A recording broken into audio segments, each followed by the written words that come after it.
Mr. Schatz, Mr. Schatz, aye. Mr. Harkin, Mr. Harkin, aye.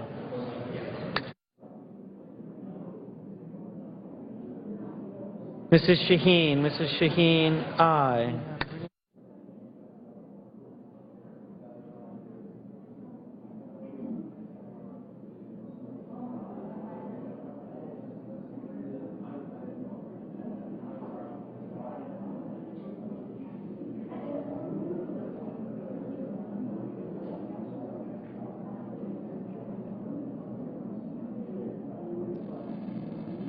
Mr. Whitehouse, Mr. Whitehouse, aye.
Mr. Brown, aye. Mr. Portman, aye.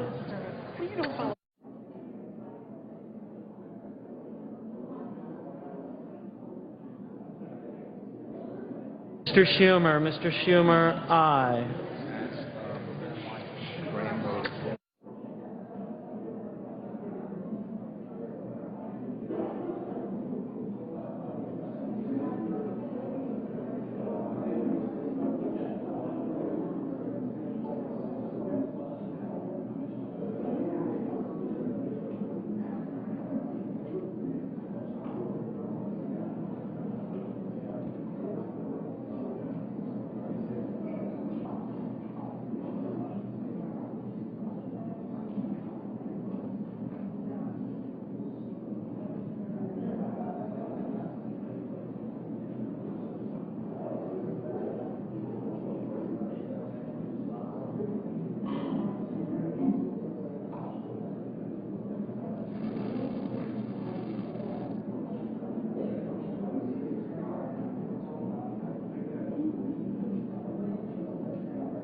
Mr. Durbin. Mr. Durbin. Aye.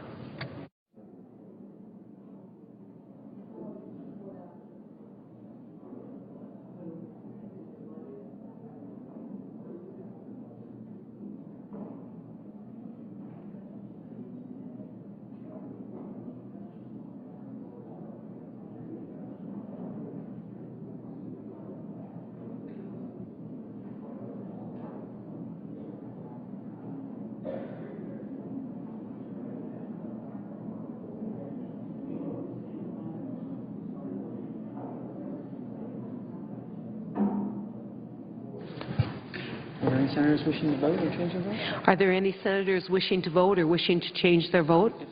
If not, The ayes are 57, 97, the nays are 0, and the nomination is confirmed. Move to reconsider. Move to lay it on the table. Without objection. Madam President. Under the previous order, the motion to reconsider is considered, made, and laid on the table, and the President will be immediately notified of the Senate's action, and the Senate will resume legislative session. Madam President. The Senator from Washington. Madam President, I ask unanimous consent the Senate proceed to a period of morning business until 5 p.m. with senators permitted to speak for up to 10 minutes. Without objection. Madam President. Madam President, I am here today on the floor again to ask that Senate Republicans stop blocking the next step in regular order and allow us to move to a bipartisan budget conference with the House of Representatives. We have waited long enough. In fact, we have now waited 54 days, and it is really time to get to work on a bipartisan budget agreement. On this side, Senate Democrats see no reason to delay this. We are very proud of our budget, which puts forward a strong, fair vision for getting Americans back to work and tackling our long-term debt and deficit challenges and really laying a strong foundation for the middle class in the future. It seems, Madam President, that some of our Republican colleagues in the Senate and House would rather wait now until the next crisis and see if they can extract political concessions with the clock ticking. Or maybe they don't want to air the details of the unpopular House budget. Either way, there is no excuse for putting the American people through another round of partisan brinksmanship. We have already seen that that hurts our economy, and it causes Americans to question whether their government is really working for them. Just yesterday, the House Republicans met to talk about what they're going to demand in exchange for not tanking our economy.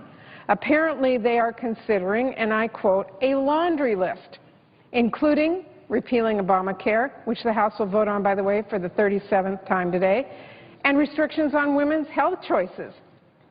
You know, House Republicans' practice of leveraging crises for their own gain died with the Boehner rule, and no amount of wishing is going to bring it back. Because, Madam President, House Republicans may think brinksmanship helps them win political fights, but, Madam President, it does not help our American families and communities, and that is who we are here to serve. So I urge our Republican colleagues in the Senate to take a step towards a responsible, bipartisan budget agreement and a step away from governing by crisis. And I now ask unanimous consent that the Senate proceed to the consideration of calendar number 33, H-Con Res 25, that the amendment which is at the desk, the text of S-Con Res 8, the budget resolution passed by the Senate, be inserted in lieu thereof, that H-Con Res 25 as amended be agreed to, the motion to reconsider be considered made and laid upon the table, that the Senate insist on its amendment, request a conference with the House on the disagreeing votes of the two houses, and the chair be authorized to appoint conferees on the part of the Senate, all with no intervening action or debate. Is there objection? Madam President. Senator from Utah. Madam President, reserving the right to object, we want to proceed to this as well. We want a budget. It's been 4 years. It's been far too long. What we want to avoid is a deal negotiated behind closed doors, a backroom deal to raise the debt limit. And so I would ask consent that the Senator modify her request so that it not be in order for the Senate to consider a conference report that includes reconciliation instructions to raise the debt limit. Madam President, Senator from Washington. reserving the right to object. The Senator's request is asking to disregard what the Senate did on those days, 54 days ago now, to go through over 100 amendments and defeat those amendments time and time again and go to conference, not behind closed doors, I would add. A conference committee is a committee that is out in the public. What is happening right now is closed-door agreements. What we're asking for is an open process where we are allowed to take the Senate-passed budget and the House-passed budget and go to conference and find out where we can agree so we can put this behind us. So I object to the Senator's request and ask again for our UC to move to budget conference as we do in regular order, which is what the Republicans have been demanding for a very long time. Madam President. Objections heard. Does the Senator from Utah object? I object. Objection is heard. Senator from Alabama. Madam President, we've gone 4 years without a budget, and the Democratic Senate did act this year and passed the budget. The House has also passed the budget. It's a historic budget. It balances in 10 years. It doesn't raise taxes. Excuse me. It balances in 10 years. It does not raise taxes. And it increases spending every year by as much as 3%. It's the right way to go for America, and it's the kind of budget we should be talking about. On the regular order, Chairman Murray has indicated we should go regular order, but on the regular order, what we do is we have the House budget at the desk right now. It's a responsible budget. It's on the regular order. It should be brought to the floor under Section 305B of the Congressional Budget Act, and then we can have full debate on that budget with 50 hours and the ability to offer amendments. So, Madam President, I think this is what we should be doing. Instead, our Democratic colleagues and Senator Reid have offered consent requests that short-circuit the regular order.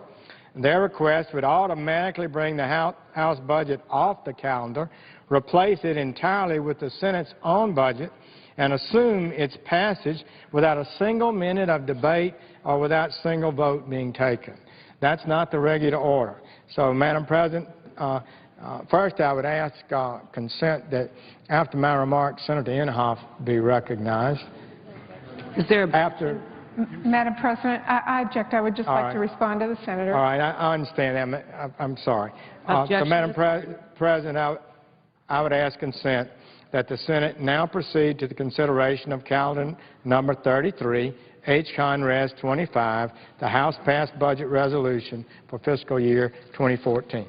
Is there objection? Madam President, reserving the right to object, what the Senator is requesting us to do is to take up the House-passed budget. Remember, we have passed a Senate budget here. We had 50 hours of debate. Over 100 amendments were offered. We voted on all of them way into the wee hours, 5 or 6 o'clock in the morning, as everyone here will greatly remember. He's asking us to disregard all that action in the Senate, take up the House bill, and have 50 hours more of debate, unlimited amendments, sitting here for weeks at a time again to go through all the amendments. And, Madam President, that's a waste of taxpayer money. It's a waste of our time. We have done that work. It's time to go to conference, and therefore I object. Objection is heard. Madam President.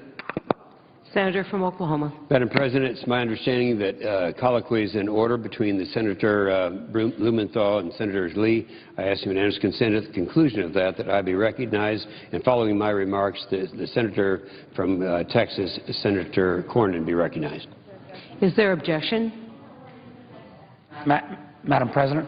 Senator from Virginia. Reserving the right to object, I believe in the queue that I was listed in the queue a bit earlier than that, but I've only got a 3 to 4 minute statement, but I don't mind trading off here, but I, like others, were told that the time was right after the vote that I was going to have the opportunity. Okay, I ask unanimous consent that I amend my unanimous consent request to include the 3-minute remarks from the Senator from Virginia. I thank the Senator Without from objection. What? the right to object, is that before or after the senator from Oklahoma? Be before the senator from Oklahoma. Thank you, sir. Without objection.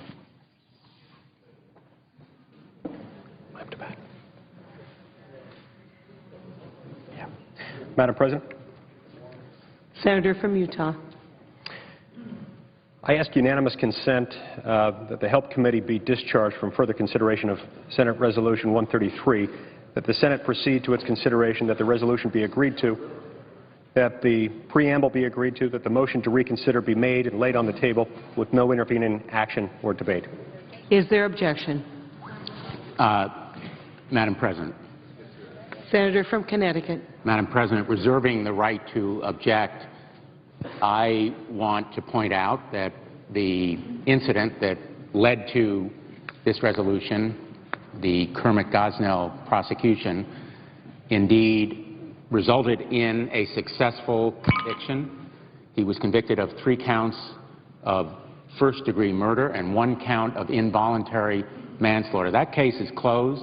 The criminal justice system has done its part, and the 3 life sentences without the possibility of parole mean that the interest there, this very important public interest, will be served, and he will never again harm women, infants, or anyone else through his version of medical practice, that distorted and unfortunate betrayal of trust that he called medical practice.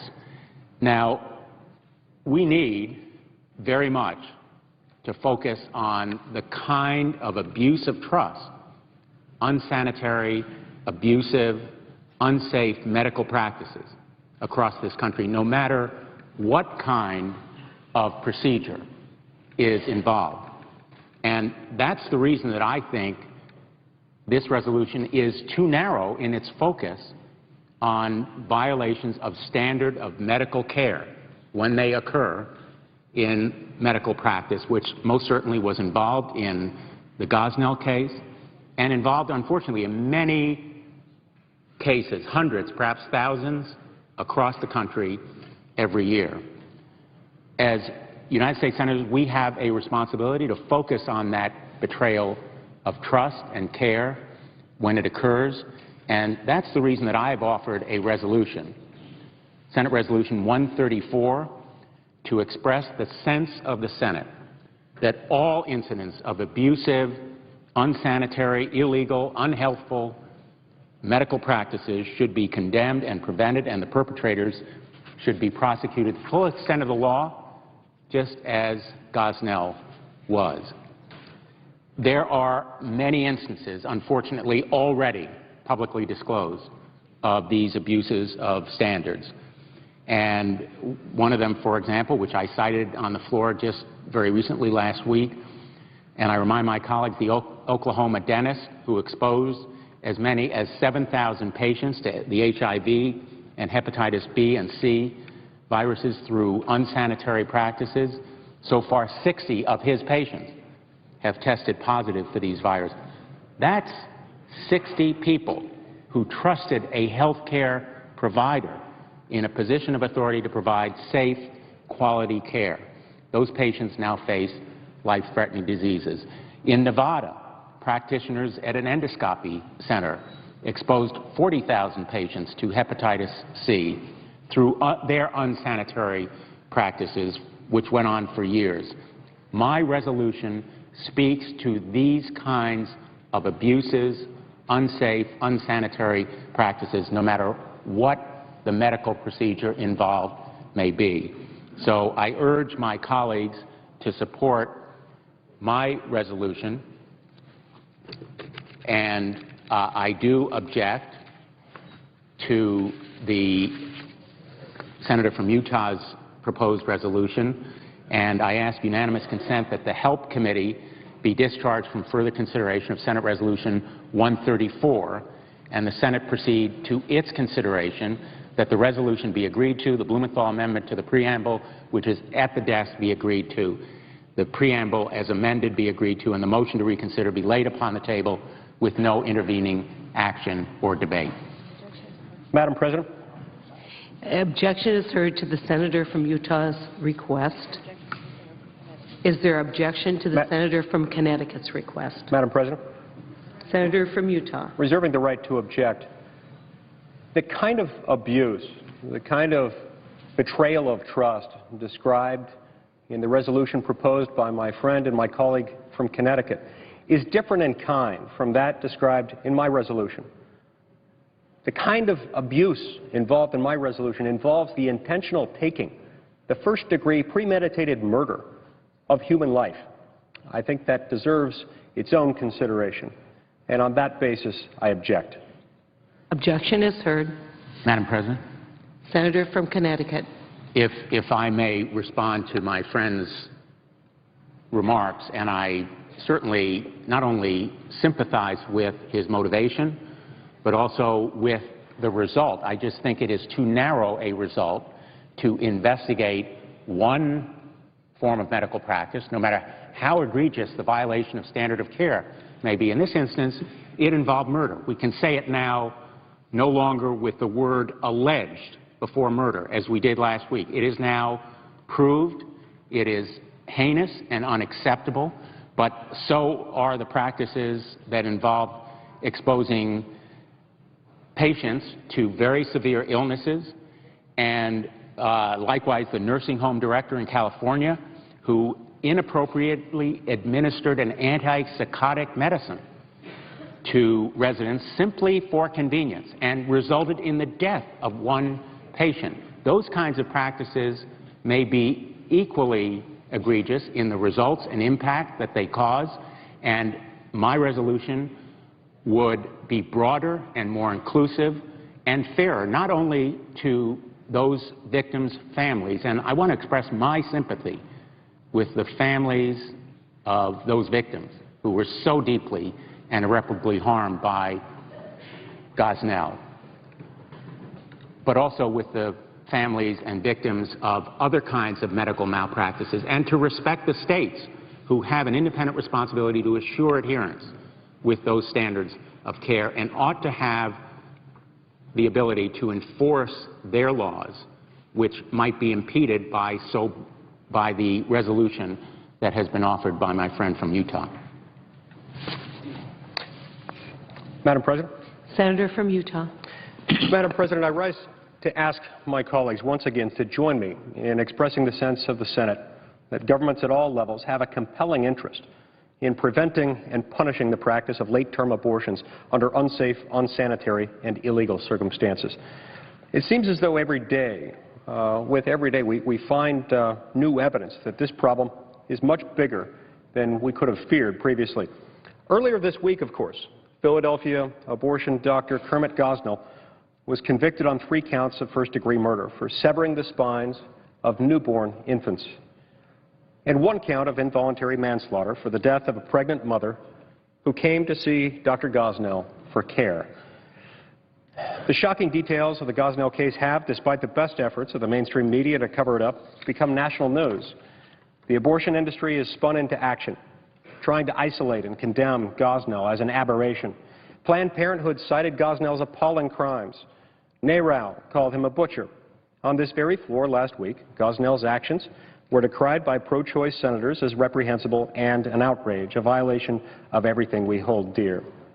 But, Madam President, Kermit Gosnell has only been sentenced to life in prison and condemned as a monster for doing things for which, had he done them just a few seconds earlier or a few centimeters in a different direction, would have caused that those same voices might have hailed him as a hero and not as a monster.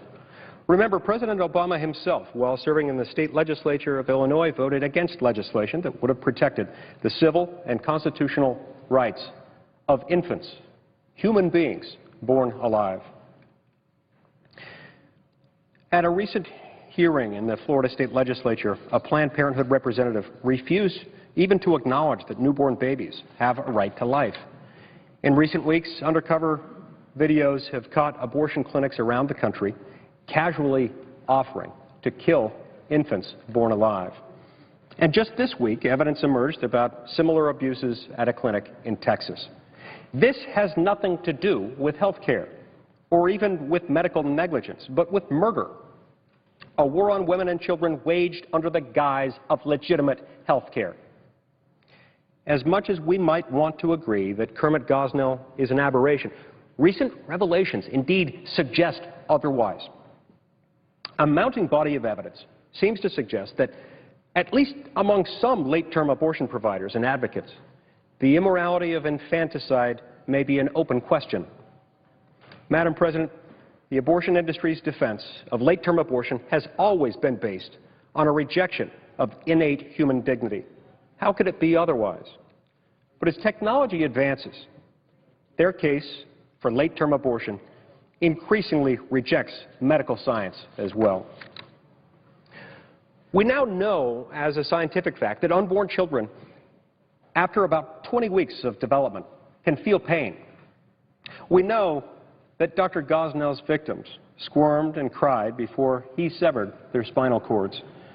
And we know that every day medical technology progresses, our abortion laws fall further behind the science. It is a tragedy all its own that even today our laws defining human life depend more on geography than on biology. The unsettling question before us now is, has an industry whose profits have always depended on dehumanizing unborn children gone even further and dehumanized born-alive children too? The case of Kermit Gosnell, the undercover videos, and recent clinic scandals around the country all hint at a terrifying answer. And yet right now, we just don't know. My resolution would call on governments at all levels to find out what the late-term abortion industry is really up to, and to take any appropriate and necessary measures to prevent and punish abusive, unsanitary, and illegal practices. Some might say that this resolution is a symbolic gesture. Perhaps. And I and others have introduced more concrete legislation. But even so, Madam President, symbols are themselves important. It's important that the strong stand up for the weak, that we, in the world's greatest deliberative body, lend our voices to the voiceless, that we, representatives of the most powerful nation on earth, promise to protect the weakest, the most innocent, the most vulnerable among us, and punish those who would do our children harm. Madam President. Senator from Texas.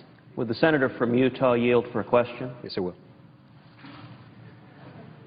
Madam President, I'd like to ask a question, but start by laying a predicate and then ask the senator from Utah's views on that predicate. I rise today to support the resolution offered by Senator Lee, calling upon the Senate to investigate and hold hearings about the late-term abortion practices in this country. This is especially important given the fact that we are seeing allegations of similar conduct to that of Dr. Gosnell potentially being performed in other locations across the country. Indeed, there have been allegations of similar conduct in my hometown of Houston, Texas, that I understand are being investigated by the local district attorney and other authorities and that need to be fully and thoroughly investigated. The crimes committed by Dr. Gosnell are almost unspeakable. The harm inflicted to the mothers and to the babies who were born alive and had their lives willingly extinguished, unthinkable. The actions detailed in the grand jury report depict a house of horrors. Knowing what we know now about what happened, everyone in this body should be supporting conducting an investigation to make sure there are not other Dr. Kermit Gosnells across this country. We need to make sure it is not happening to other unsuspecting mothers, that other newborn babies are not being murdered as they were in Dr. Gosnell's clinic. Specifically, this resolution states Congress and states should gather information about and correct abusive, unsanitary, and illegal abortion practices and the interstate referral of women and girls to facilities engaged in dangerous or illegal second and third trimester procedures. This body should be concerned what referrals were made to Dr. Gosnell and who else might be performing these late-term abortions in such horrific conditions. This resolution goes on to say Congress has the responsibility to investigate and conduct hearings on abortions performed near, at, or after viability in the United States, public policies regarding such, and evaluate the extent to which such abortions involve the natural right to life of infants who were born alive or are capable of being born alive and therefore are entitled to equal protection under the law. In my judgment, this is a resolution everyone should support. Everyone who proclaims himself or herself to be a champion for women and children should enthusiastically support this resolution. Many of these late-term abortion clinics serve underprivileged populations. Anyone who proclaims himself a champion dedicated to helping the most vulnerable should be supporting this resolution. And the Senate has an obligation to conduct oversight. Planned Parenthood, the nation's largest abortion provider, in 2011 performed 333,964 abortions in the United States. From 2011 to 2012, Planned Parenthood received 45% of its revenue from taxpayer-funded sources. Almost half of its income comes from the taxpayer, and this body has an obligation to make sure there are not other Gosnell houses of horror practicing today. The conditions described in the grand jury report shock the conscience. They described how doctors and nurses worked without proper licenses.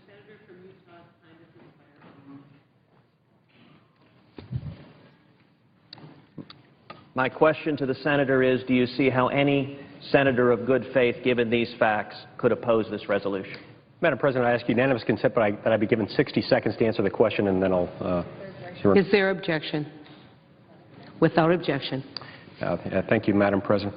In short, in response to the question from my colleague from Texas, I do find it difficult to understand why anyone would oppose this. I also find it difficult to understand how this can be put on the same plate, as serious as other kinds of abuses are, as serious as other acts of medical malpractice may be. This one's different. This is about premeditated first-degree murder of the most defenseless, the most vulnerable people in our society, and I urge my colleagues to support it. Thank you, Madam President. Madam President. Senator from Connecticut. Again, I renew my objection, and let me just say my two colleagues have made excellent closing arguments to the Gosnell jury, and I would expect that to be the case since they're two well-trained, excellent lawyers. But the Gosnell case is over. It's done. He has been sentenced, or he will be shortly. And these kinds of abuses ought to arouse outrage wherever and whenever they occur. Anytime, anywhere, a doctor endangers a patient in violating standards of care, we ought to condemn it.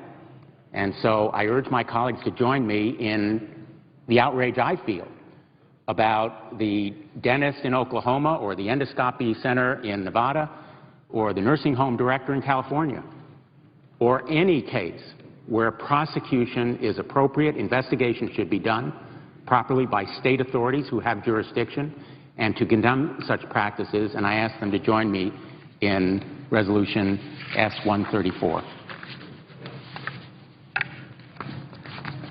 Madam President. The Senator from Virginia. Madam President, I appreciate the courtesy of the senator from Oklahoma, but recognizing that he has other accommodations you have to deal with, I'd ask unanimous consent that I be granted up to 4 minutes to speak after the senator from Oklahoma concludes his comments. Without objection. And I'd like to Senator from Oklahoma. I'd like to ask the chair if I'm correct when I say that after the comments by the senator from Virginia, that the senior senator from Texas will be recognized. The senator is correct. All right. Well, first of all, I thank everyone. We are on, I think all of us late in the week are on a timeline.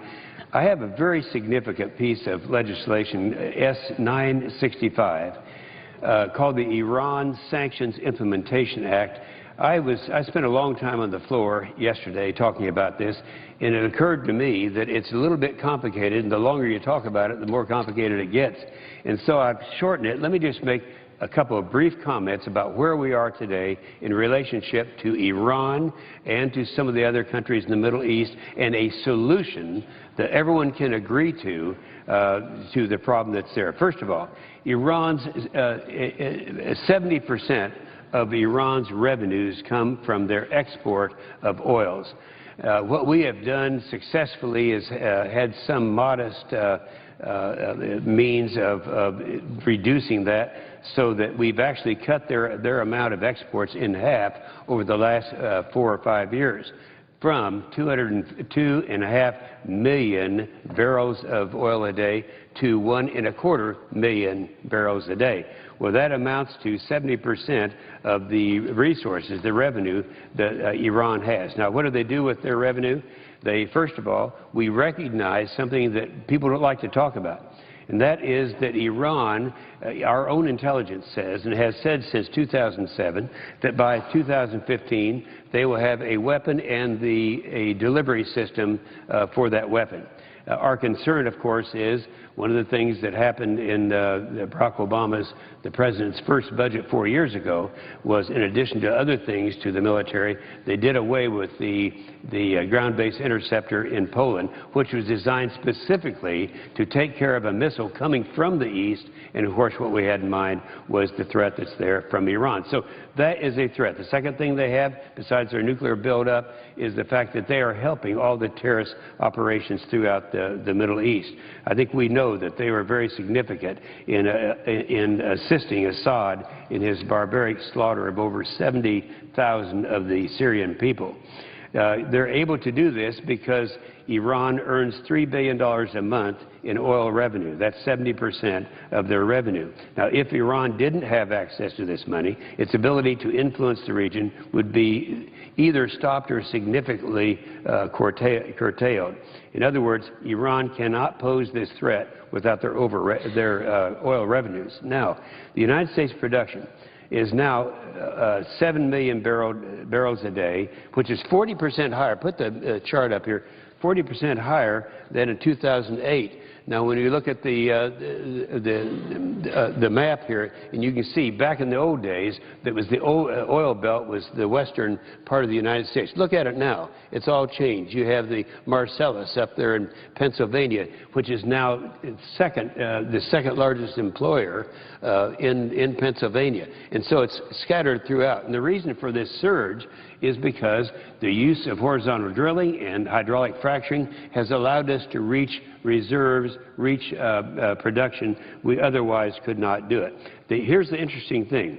We have grown by 40% in our production, 100% of it on state or private land, none of it on federal land. In fact, during this boom that we're in the middle of right now, that's so productive to the economy of most of the states now, none of that came from the federal government. In fact, we had a reduction during this time in the production from federal land. So the Institute for Energy Research recently issued a report stating that if we enacted policies that allowed aggressive development of all this off-limit land that's there right now, it would generate $14 trillion in economic activity, create 2.5 million jobs, and reduce the deficit by 2.7. But most of all, we could become totally independent from having to import our energy from any other country. Now, what this bill does is says that if the president, put the one up with the circles on it, if the president would, at his discretion, it would require that the president find some area where you can just increase our production from federal lands by 1.25 million barrels a day. That's just a small, minuscule part of all the production that could be there. For example, in just this area here, that would exceed 1.25 million barrels a day. Or this up here in Alaska, or even offshore. The senator from Virginia, who's going to be speaking next, is one. They've actually voted to go ahead and explore this off their shores. Any of these places would do that. Once they come up, and why do we say 1.25 million barrels a day? That's what Iran exports. All right, this is what would happen. They would, if we were able to do that, that would be 1.25 million barrels a day that we in the United States would no longer have to import, which would open that up to those who are are importing from Iran, and we completely dry up this 70% of their revenue. And of course, the rewards of that would be great for our country. So you're looking at one of these rare situations where everything's good. Everything that would come from this is beneficial. We could dry up their revenues that they're using right now to enhance their nuclear capability and to perform all these atrocious acts in the Middle East. And at the same time, we would be able to lessen our dependence and provide all of the benefits that come from the use of this. Eventually, we would like to be in a situation where we could do not just 1.25 million barrels a day, but maybe 10 times that and become totally independent. In the meantime, we're only talking about one very small amount that we would be telling the President of the United States that he's going to have to allow us to explore it so that we can stop Iran from doing the things that they are doing today. I thank you, those who have allowed me to have a little bit of time today, and I yield the floor. Madam President. Senator from Virginia. I thank my friend, the senator from Oklahoma, and wish him good travels.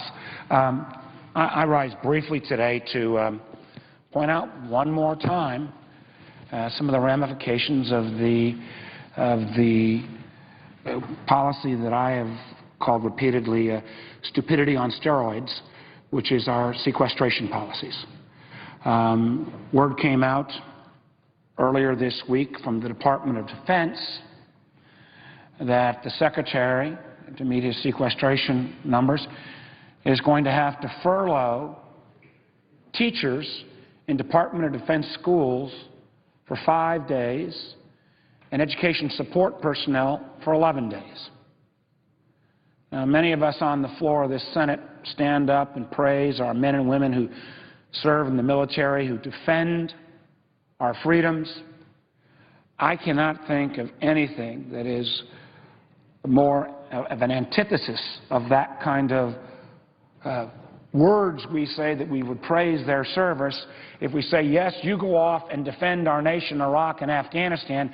Meanwhile, your families and their children can't go to school. Well, what it makes this particularly difficult and to stomach at this point is just today, Blue Star Families, one of our nation's best veterans organizations, veteran support group organizations, came out and said, in a list of priorities for military families is, one, the impact of deployments on repeated deployments on military families and particularly children, and secondly, military children education. In my state and many other states, military families, particularly on base, have a military DOD school. Those schools provide a valuable service to those military families, oftentimes who have their parents deployed. In my mind, how can we stand here on this floor of the Senate and commend those men and women who serve, but at the same time say, we support that service, we want to support you at home, but not enough to not have your kids have to miss 5 days of school because their teachers are furloughed, or other support services of 11 days of furlough for educational personnel.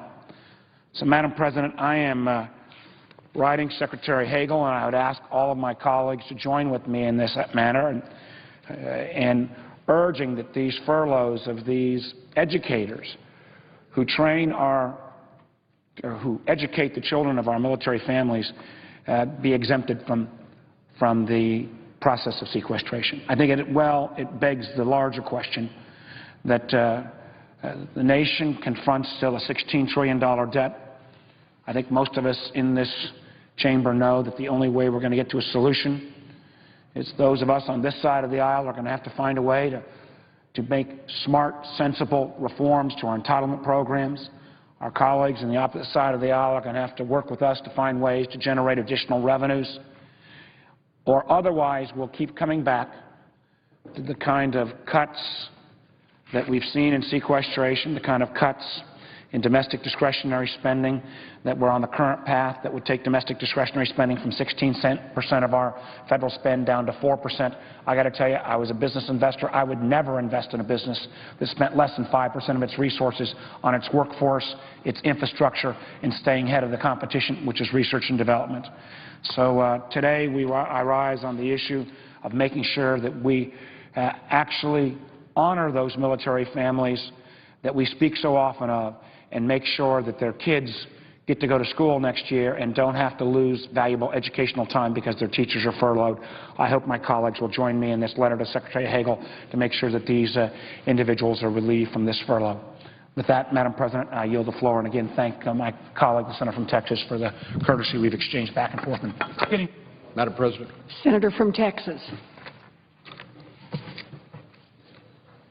Madam President, we recently have been informed that the Secretary of Health and Human Services has become a private fundraiser to raise funds from the very industry she regulates in order to implement Obamacare.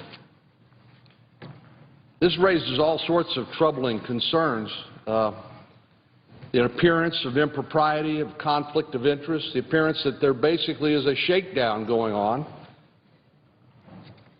extracting money from companies that she regulates in order to implement the President's health care law. This is certainly unethical, representing a conflict of interest, and possibly illegal. But it's provided us a useful reminder about Obamacare, that it represents one of the worst examples of crony capitalism that exists today. Unfortunately, that's true of a number of the administration's policies, but let me just explain what I mean. When the private enterprise and the government become so intertwined as to become mutually dependent, usually what that means is that the people who can hire the most lobbyists, the best lawyers, and others compete unfairly for government benefits. And certainly that's the concern here, that Secretary Sebelius is going to be the ones that doles out grants and other benefits under Obamacare, and the all-too-human temptation of favoring those who have gotten you out of a crack and done you a favor. But let's review how Obamacare is supposed to work in the first place. The federal government is supposed to come up with its own definition of health insurance. What you own right now may not be good enough for the government and its standard for health insurance. It's demanding that private businesses offer their employees this Washington-approved insurance, or they get penalized. It's also demanding that some Americans, many Americans, pay for coverage they don't want, they don't need, and may not be able to afford. The best example of that is young adults, sometimes called the young and invincibles, because when you're young, a young adult particularly, you may not think you need comprehensive health care insurance. You may think, well, perhaps I need more of a catastrophic policy or something else that will take care of me if things really turn bad. But what happens now, because these young people will be forced to buy coverage they don't need, and many of them don't want, and many of them can't afford, they literally are going to see their insurance premiums skyrocket because of a phenomenon known as age banding, where young people can't be charged, or older Americans can't be charged more than 3 times what younger people can be charged. And we all know that as we age, we utilize more health care services, but here again, younger Americans are being asked to subsidize their elders in Obamacare. One way to look at it is the Obama administration has decided that the purchase of an expensive government-approved product sold by certain private companies is a condition of American citizenship. If you're an American citizen, if you live here, you have to buy it. If you don't, you pay the penalty. That is one example of crony capitalism. Private companies are turned into de facto public utilities, and Americans are forced to buy their products, but only those products approved by the regulators here in Washington. It's the ultimate marriage of big business and big government, and it's bad for the American taxpayer. Now Secretary Sebelius has gone a step further. She's using her leverage and her power as a regulator over private companies to force them to fund Obamacare. We all see what's going on here. Secretary Sebelius is making the health care industry an offer they can't refuse. After all, her agency regulates those companies and has enormous influence over their business operations. Indeed, Obamacare has expanded Health and Human Services regulatory powers so much, you could say it essentially amounts to a government takeover of 1/6 of the national economy.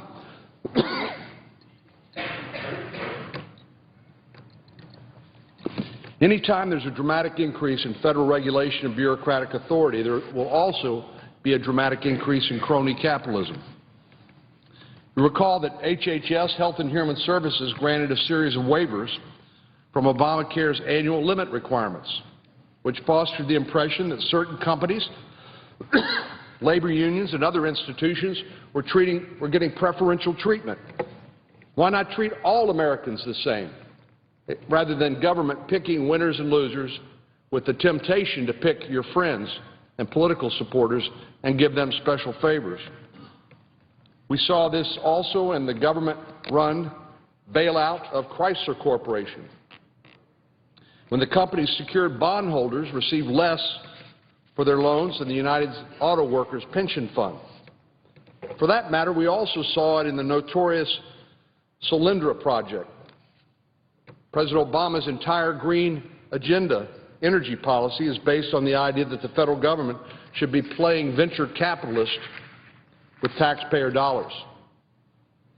Well, we all know that when Solyndra went bankrupt, the administration favored private lenders over taxpayers, which was a violation of the law. But there are many other private companies that have received taxpayer funding for political or ideological reasons. And that's why we say that crony capitalism undermines public trust in government, because not everybody's treated the same. Government, those in power pick winners and losers, political favorites, friends, and family. One final point, Madam President. We learned about the Sebelius shakedown on the same day we learned that the IRS has been deliberately targeting and harassing some organizations based on their political views. As we all know, the IRS has a very important and key role in administering some of the biggest parts of Obamacare, and thus will be collecting massive amounts of new information about individual Americans. That was always a bad idea, but now after we've learned about the abuses at the IRS, it sounds even more dangerous than ever. After what we've learned so far, how can Americans feel confident that the IRS won't abuse these new powers, having abused its current powers? And why should the American people believe what they've been told when they've been lied to time and time again about the IRS's activities? Back in March 2012, the former IRS commissioner categorically denied that his agency was targeting certain political organizations. Now we know that he was not only wrong, we also know they intentionally lied. And we also know that senior IRS officials, many of who still have their jobs, learned of these abuses 2 years ago and never corrected the record. In short, if we ever needed another reason to get rid of Obamacare and replace it with a market-driven, patient-centered reform, the IRS has provided us with one. Madam President, I yield the floor, and I'd suggest the absence of a quorum. The clerk will call the roll. Mr. Alexander.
The U.S. Senate today confirmed MIT physics professor Ernest Moniz to be the next energy secretary. The vote was unanimous, 97-0. Earlier, Senate Majority Leader Harry Reid told senators that debate begins Monday on the Farm Bill, setting agriculture and welfare programs and policy for the next 5 years. And also, Senate schedulers are planning a vote Wednesday on National Labor Relations Board members. It's an independent agency that enforces employee and employer rights. The nominee includes 3 recess appointments. In January, a federal appeals court ruled those appointments were unconstitutional. The administration has asked the Supreme Court to overturn that ruling. And while the Senate remains in a quorum call, we're now going to take you to House Minority Leader Nancy Pelosi's weekly briefing.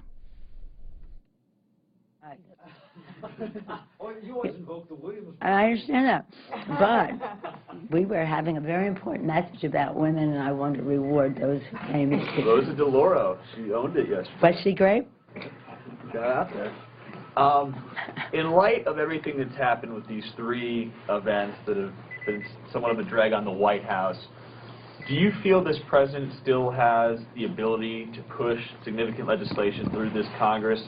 And do you think that you could once again become Speaker because of the terrible pitfalls this IRS mess will have for your 2014 candidates? Well, the second question is almost irrelevant, with all due respect. It isn't about whether I become Speaker. It's about whether we have an election where people can weigh in and every vote is counted as cast and money does not determine the outcome. I do want the Democrats to win, yes, but let's put that aside for the moment. This president is they make so much of these issues because this president is such a great president. He's a visionary. As you've heard me say this so many times. This is a great president. He's a visionary. He has knowledge of our country and the concerns of the American people that give him judgment as to what plan we should have to go forward to strengthen the middle class. And he has an eloquence to convey that message. They fear that. And so any issue that comes up, they will try to exploit. And some of them are legitimate issues, but they should not dominate everything. And so what I think is that they have used talking points on Benghazi. They will use the IRS. They will use the AP. They will use these as, again, subterfuges, evasions of what the American people want us to do here. They want us to create jobs. Now, if you're a party in Congress and you have no intention of creating jobs, you want to change the subject. So I think this is as much about enforcing their anti-government ideology of not a public role in the creation of jobs, as well as undermining the President of the United States. People have spoken. The election took place. He won. You would think there would be some time frame where we could engage in job creation. But as I say, so far, not one job initiative. But I think the President is strong, and because he's strong and because he's effective, they make him the object of their political action. We know how that works, but I have great confidence in him. And as for getting something through this Congress, well, the last 2 years there was nothing that went through this Congress, and there was no AP, IRS, or any other initial organizations that we were dealing with. They just want to do nothing. And their timetable is never, just never and nothing works for you. That's who they are. One more of somebody who was here yesterday, and then we'll open it up to the others. Is that it? No questions from those who were here yesterday? Okay. Thanks. Well, yesterday the President said that the acting IRS commissioner would be stepping down. His term was to end in June, so he didn't have much more time on his watch, though. Has the President, though, done enough? Was that a strong enough step? Because some people said, well, this guy was out the door already no matter what.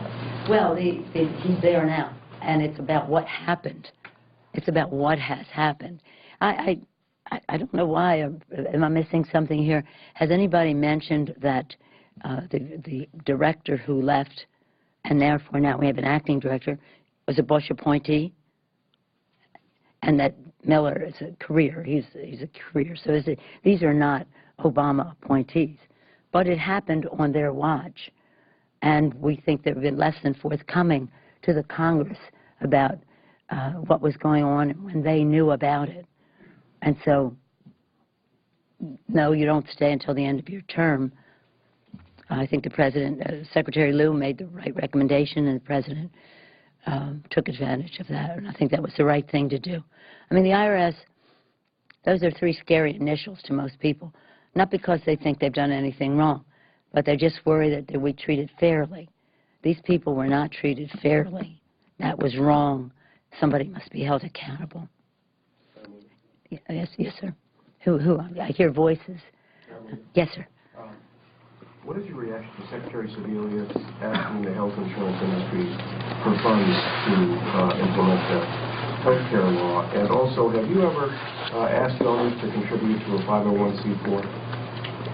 501c4, well, I don't, is that what Secretary Sebelius is? I'm sorry.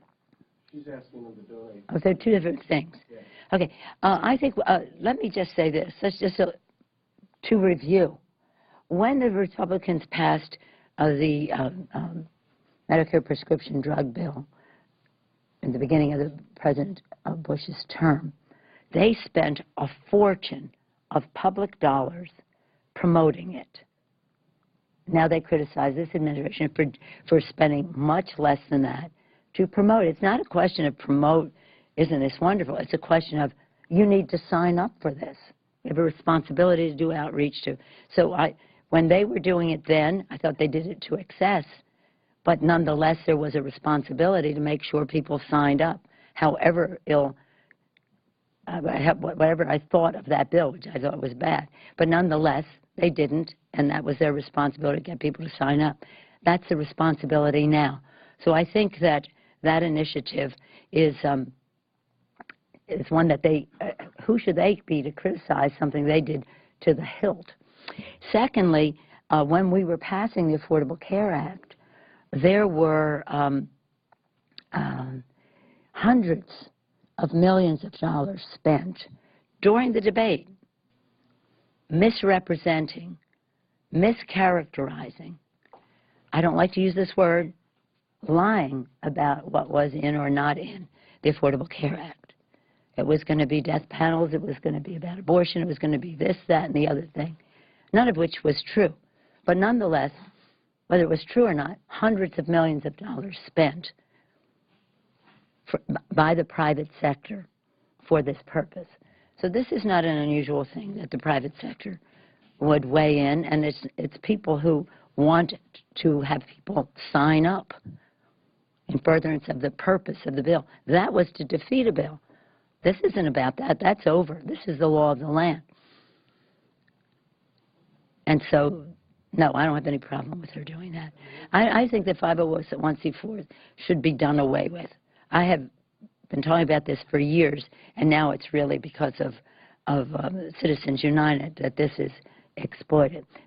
When I say done away with, there are legitimate purposes for 501c4s to promote social well-being, whatever their issue agenda is. But the fine line that is drawn between your primary purpose being promoting social welfare and not politics, your primary purpose, well, your secondary purpose could be politics, and that's not what a 501c4 should be about. So from my standpoint, I think that they should not have any political purpose, and I would hope that we could change the law on that. Some of the advertising you see on TV is really not 501c4, though. It's 527, that kind of thing, and people get it all mixed up. But it's all wrong. It's all wrong. It has to go. Yes, sir. You could. In 2010, your leadership ended in a wave of anti-government activism on the part of the Tea Party. And I wonder if we are, with the IRS scandal and with the drumbeat coming on some of these other issues like Benghazi, do you think that we are on the cusp of another rise in anti-government fervor for a midterm election? Well, I think that, bless their hearts, this is what the Republicans, not all of them, but a large number of Republicans in the House believe, and they act upon their beliefs. And it's reflected in a lack of job creation and any other public role, as you see in the sequestration, cutting biomedical research, those kinds of things.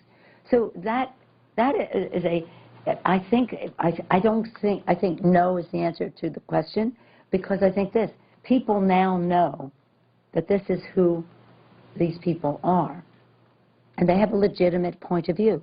The role of government has been a historic debate since the beginning of our country.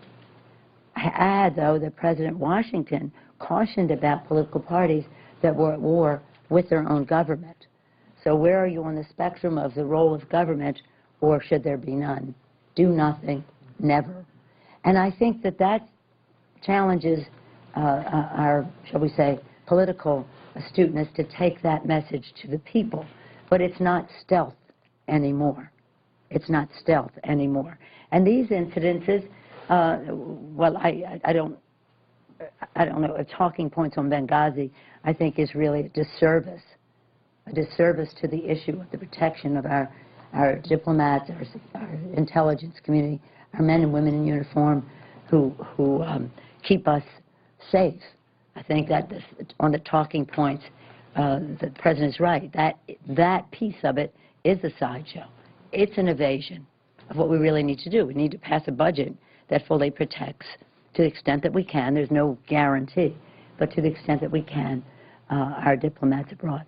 So getting back to the main point of your question, I think, you know, what happened in 2010 was, in around June, around now, a little few more weeks, the Senate defeated the Disclose Act. It defeated the Disclose Act. We had passed it in the House. The Disclose Act was the most central determination for the special interest as to whether they would contribute to these 501c4s. And that, when the Senate failed, 59 votes, not one Republican vote, even though some had espoused this in their own states, all of a sudden they were against it here. So when the Senate passed that, or didn't pass that, it was the signal. The floodgates opened, and endless, undisclosed, special interest money came pouring out the doors. And that was something that had an impact on the elections, because it was, first of all, we were opposed to it to begin with, but they weren't, and they had endless, when I'm talking about endless resources, a never-ending spigot of money, misrepresenting the facts. So that had an impact on the election too, and the Republicans, I think, hijacked, which were some legitimate concerns that people had about the role of government. It's what they believe, and now they're here. But when you come here, we are the legislative branch. The first article of the Constitution, the legislative branch. And you should come here to legislate, to have your point of view heard, to influence the decision, but to have a decision. And the decision can't be to do nothing. And so what they're here to do is to undermine the legislative branch. And I think that it behooves us to make that distinction clear to the public. And I don't think that talking points on Benghazi or the IRS or the AP, because we don't like what happened either. It's not as if we're, you know, I think what the administration did on the talking points is what they did on Benghazi. I support them on that. But AP and UPI, we have serious questions about that. It's not like we're all siding against the administration. I'll talk about AP if you want. So no, I think we're in good shape. I think we're strong. We're attracting great candidates. We've outdone everything. Any M you can outmaneuvered, outmessaged, raise money, mobilized, and out-recruited. Won't be dispensed with. Without objection. Madam President, I remember, I'm sure you do too, the early morning in March where we completed our budget deliberations. That was a couple months ago. And I remember the outcry about the United States Senate not following the regular order and passing a budget. And on that March morning, we did regular order. We passed the budget. We took